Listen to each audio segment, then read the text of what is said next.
Chapter 11 ethical issues in sales management. हमारा क्या है, ethical issues in sales management में क्या होता है।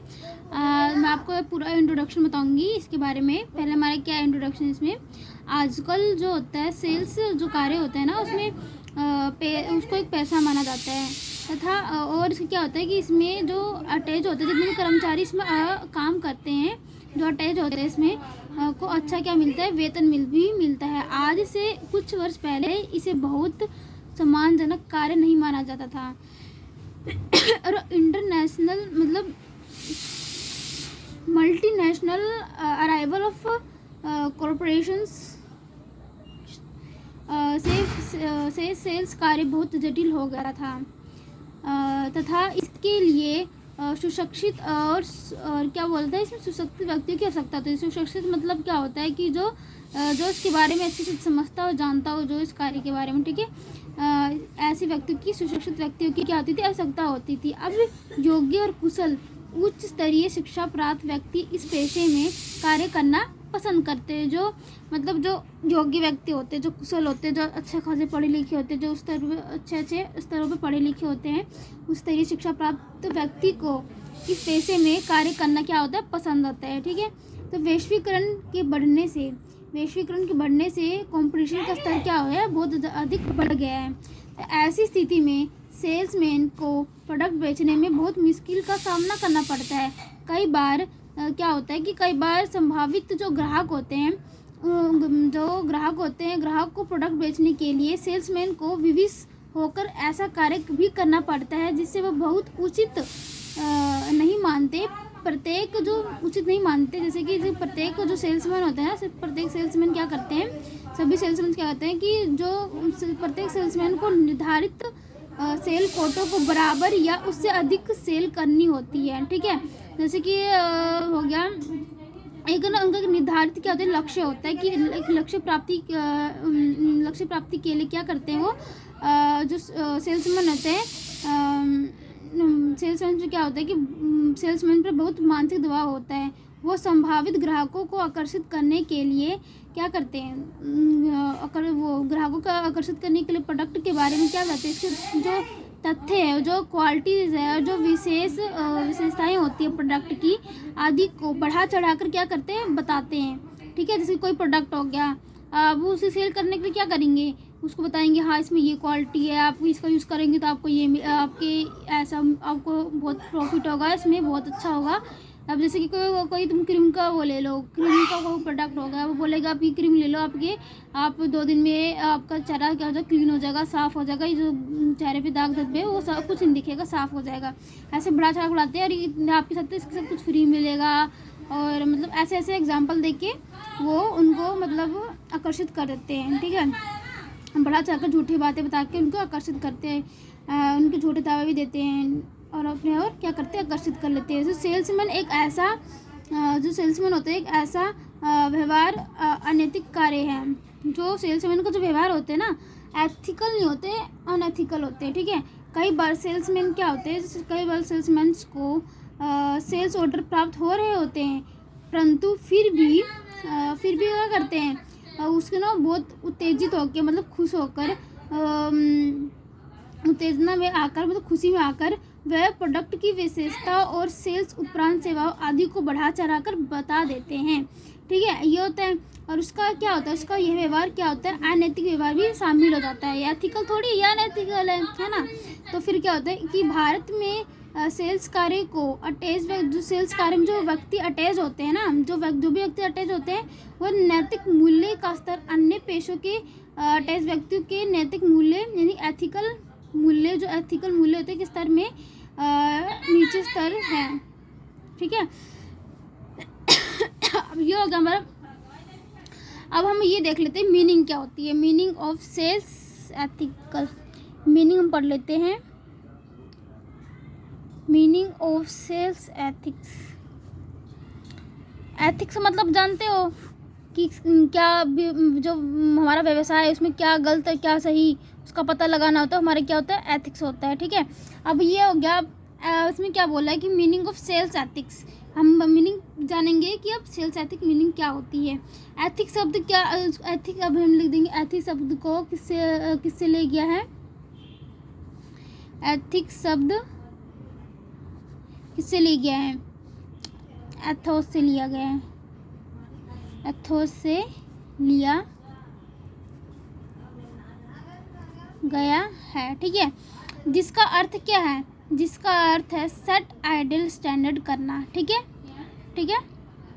अब इसमें क्या है, जो सेल्स एथिक्स होते हैं, जो सेल्स एथिक में सेल्स क्रियाओं पर लागू होने वाले एथिक्स जो नियम होते हैं, ठीक है, एथिक्स नियम को शामिल किया जाता है, ठीक है।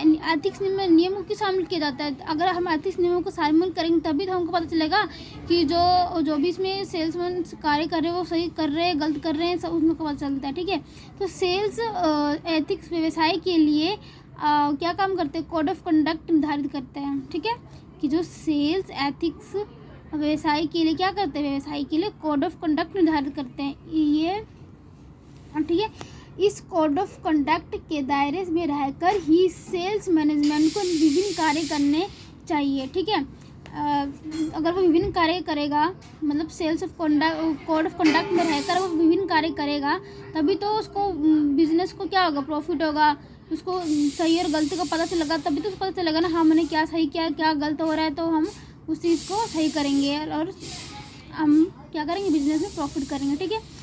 जो सेल्स होते हैं ना, सेल्स ऑफ एथिक्स में सेल्फ इम्पोज डिसिप्लिन जागृत किया जाता है, ठीक है। और ताकि क्या, किस लिए किया जाता है, ताकि सेल्समैन स्वयं ही खुद ही अनुशासित में हो जाए, ठीक है। सेल्स एथिक्स में व्यक्ति या व्यवसाय पर स्वेच्छा से लागू होने वाली कोड ऑफ कंडक्ट को शामिल किया जाता है, ठीक है। इसमें व्यवसायिक इकाइयों पर लागू होने वाली मोरल बाइंडिंग को शामिल किया जाता है, ठीक है। और इसमें क्या बोला है कि जो सेल्स एथिक्स है, सेल्स एथिक्स के कुछ उदाहरण भी है, इस प्रकार है, क्या उदाहरण है कि जो अधिक लाभ अर्जित करने के लिए अनफेयर ट्रेड प्रैक्टिस को न अपनाना, जनता के साथ धोखा न करना, ठीक है। कि लाभ अर्जित क्या करना है कि इसका एग्जांपल देंगे, अगर हम जनता के साथ अगर हम वो नहीं करेंगे, मतलब उनके साथ कोई धोखाधड़ी नहीं करेंगे तो हमको क्या प्रॉफिट में लाभ होगा। अगर हम धोखाधड़ी करेंगे तो फिर जनता को पता चलेगा तो थोड़ी हमारे गुड्स को या फिर किस चीज़ को खरीदेगी, है ना। ये हो गया। अब हमारे पास क्या होगा, definitions of sales ethics. Definitions क्या होती है हमारी सेल्स एथिक की, डेफिनेशंस सेल्स एथिक्स, ठीक है, इसके बारे में जानेंगे। डेफिनेशंस क्या होती है सेल्स एथिक की, ये क्या होता है, आपको मैं दो बताऊंगी डेफिनेशंस इसकी। देखो, सेल्स एथिक एक प्रकार की क्या कला एवं विज्ञान भी है, ठीक है। कला और क्या विज्ञान, जो समाज एवं व्यवसाय के विभिन्न समूहों और संस्थाओं के साथ शांतिपूर्ण संबंध बनाए रखने और सेल्स व्यवहारों को का सही या गलत होने के बारे में नैतिक उत्तरदायित्व को मान्यता देने से संबंध रखती है। सेल्स एथिक क्या है कि इसमें व्यवसाय में होने से क्या होता है कि हमें व्यवसाय में हो रहे सही और गलत के बारे में पता चलता है, ठीक है, जिससे हम क्या कर सकते हैं, हम अपने व्यवसाय में और भी प्रॉफिट कमा सकते हैं, इसलिए, ठीक है। और अब एक दूसरा एग्जांपल क्या है, दूसरा एग्जांपल हम जानेंगे कि जो एथिकल मतलब सेल्स एथिक होता है, सेल्स एथिक से अभिप्राय क्या, हमारा सेल्स एथिक से अभिप्राय है व्यक्तियों द्वारा की जाने वाली सही क्रियाओं से है, क्या, किससे, व्यक्ति द्वारा की जाने वाली सही क्रियाओं से है, ठीक है। ये हमारी डेफिनेशंस होगी। अब हम जानेंगे example of ethical and unethical practice, ठीक है। क्या जानेंगे, एग्जाम्पल ऑफ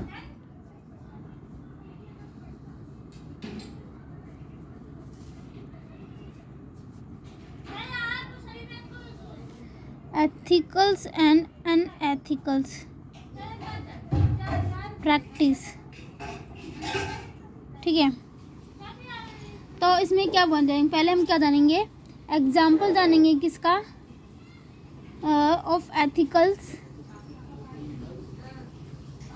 प्रैक्टिस का, ठीक है, ये जानेंगे पहले, ठीक है। इसमें क्या, पहला पॉइंट, उपभोक्ताओं को प्रोडक्ट को उचित कीमत लेना। उपभोक्ताओं से जो हमारे क्या होता है, उपभोक्ता ही होते हैं, मतलब जो हमारे जो प्रोडक्ट खरीदते हैं, ठीक है, जो भोक्ताओं से क्या कहते हैं, प्रोडक्ट की उचित कीमत लेना, उसकी उचित मूल्य पर कीमत लेना। ठीक है, विज्ञापनों से सच्चे व सही दावे ही करना, मतलब विज्ञापन जो होते हैं उसमें जो हम एडवर्टाइजमेंट करते हैं उसमें सही और सच्चे दावा करना कि प्रोडक्ट के बारे में सही जानकारी देना। ठीक है, और क्या होता है, करों का ईमानदारी से भुगतान करना, जो टैक्स होता है उसको ईमानदारी से क्या कहते हैं, भुगतान करना, जितना हमारा टैक्स बनता है उसको ईमानदारी से पे करना चाहिए। उचित लाभ की ही कामना, उसमें हमको उचित लाभ की कामना करनी चाहिए। और 5th पॉइंट क्या है कि कर्मचारियों को उचित वेतन देना और वह उनके साथ अच्छा व्यवहार बनाए रखना। ठीक है, अब क्या है, अब हमारा 6th पॉइंट में क्या है कि हमको क्या करना चाहिए कि प्रदूषण नियंत्रण उपकरण लगाना, ताकि प्रदूषण फैलने वाले तत्वों को नियंत्रित किया जा सके। इसमें क्या, जो प्रदूषण फैलता है, जो भी हम कार्य करते हैं, मतलब उसमें कुछ ना कुछ वेस्ट मटेरियल होता है, तो हम मतलब उसको अच्छे से साफ़ सुथरा रखना हो उस जगह को, जो ताकि प्रदूषण ना हो उससे। ठीक है, गंदगी ना फैले। तो इसमें क्या बोला है, ताकि प्रदूषण फैलने वाले तत्वों को नियंत्रित किया जाता है। ठीक है, जो भी हमारे पास कोई प्रोडक्ट उससे अगर हमें गंदगी फैल रही है तो उसको हमको नियंत्रित करना चाहिए, नियंत्रण में कंट्रोल करना चाहिए, ताकि प्रदूषित ना हो। ठीक है, अच्छी क्वालिटी के प्रोडक्ट बनाना, अच्छे क्वालिटी से प्रोडक्ट बनाना, अच्छी क्वालिटी के प्रोडक्ट बनाएंगे तभी तो वो कस्टमर खरीदेंगे इसको, भुगता खरीदेंगे इसको। ठीक है, ये हो गया हमारे पास एथिकल प्रैक्टिस। ठीक है, अगला क्या है हमारे पास, एग्जाम्पल ऑफ अनएथिकल प्रैक्टिस।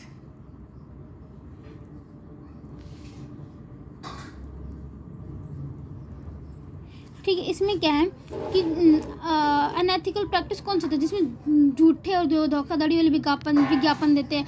अब कोई ऐड आती है, तो अगर वो झूठे और धोखाधड़ी करेंगे तो फिर उनकी प्रोडक्ट थोड़ी सेल होगी।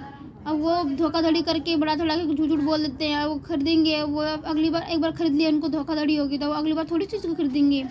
तो ऐसे तो कंपनी को लॉस भी हो सकती है, बिजनेस को लॉस हो सकता है। ठीक है, टैक्स की चोरी करना। अब दूसरा क्या है, करों की चोरी करना। टैक्स की चोरी नहीं करना चाहिए, इसमें हमारी जितनी हमारी टैक्स होती है उसको पे करना चाहिए, करों की टैक्स की चोरी नहीं करनी चाहिए। ठीक है, दूसरा पॉइंट हो जाता है। और तीसरा पॉइंट हमारा क्या होगा, मिलावट। जैसे कि सामान में कोई मिलावट, हम जैसे कोई प्रोडक्ट बना रहे हैं, इसमें कुछ मिलावट करके बेचकर उपभोक्ताओं को, कस्टमर को शोषण करता है। मतलब कि इसमें क्या है, जैसे हम कोई प्रोडक्ट बनाते हैं, ठीक है, इसमें मिलावट कर देते हैं, मिलावट करके हम उपभोक्ता को बेचेंगे तो फिर क्या होगा, इससे उसका शोषण होगा।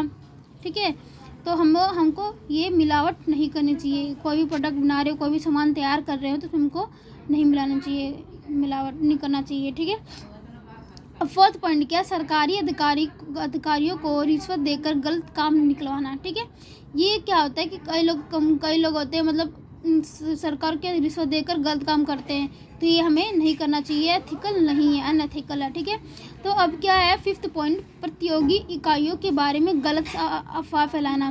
जो भी कॉम्पिटिटर होते हैं, जैसे कि एक प्रोडक्ट के मतलब सेम प्रोडक्ट कई होते हैं, दुकानें होती है। ठीक है, कॉम्पिटिटर होता है ना एक, तो फिर इसकी इकाइयों के बारे में इसकी मतलब गलत अफवाह फैला देते हैं कि ये ऐसा वैसा है, इसकी प्रोडक्ट ऐसा है, इसका प्रोडक्ट वैसा है। तो हमको ऐसा नहीं करना चाहिए, गलत अफवाह नहीं फैलाना चाहिए कॉम्पिटिटर के लिए। ठीक है, सेल्समैन को कम कमीशन देकर उनका शोषण करना।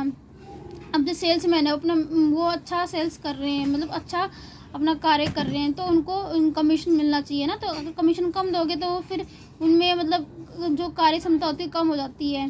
ठीक है, अब हमको इनके इसलिए कमीशन को कम नहीं देना चाहिए, इनको अच्छा कमीशन देना चाहिए।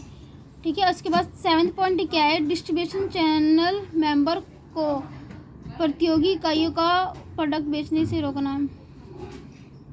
ठीक है, इसमें क्या बोला है कि जो डिस्ट्रीब्यूशन चैनल मेंबर होता है, इसमें क्या बोले, जो कॉम्पिटिटर होता है, इसमें जो कंप्यूटर के इकाइयों के प्रोडक्ट बेचने से रोकना, कि उनके सेम जैसे दूसरी कंपनी की सेम जो कंप्यूटर उनकी इकाइयों, जो भी इनकी यूनिट्स होती है, जो प्रोडक्ट उनके जो प्रोडक्ट होते हैं बेचने से रोकना। उनके जो कंप्यूटर होते हैं उनके प्रोडक्ट को नहीं बेचना चाहिए दूसरे कंप्यूटर को। ठीक है, अब अगला क्या है, हम अगले वीडियो में पढ़ेंगे इसकी करैक्टरिस्टिक ऑफ सेल्स एथिक्स की, और सिग्निफिकेंस क्या होती है सेल्स एथिक्स की। ठीक है, ये हम देखेंगे अगले वीडियो में।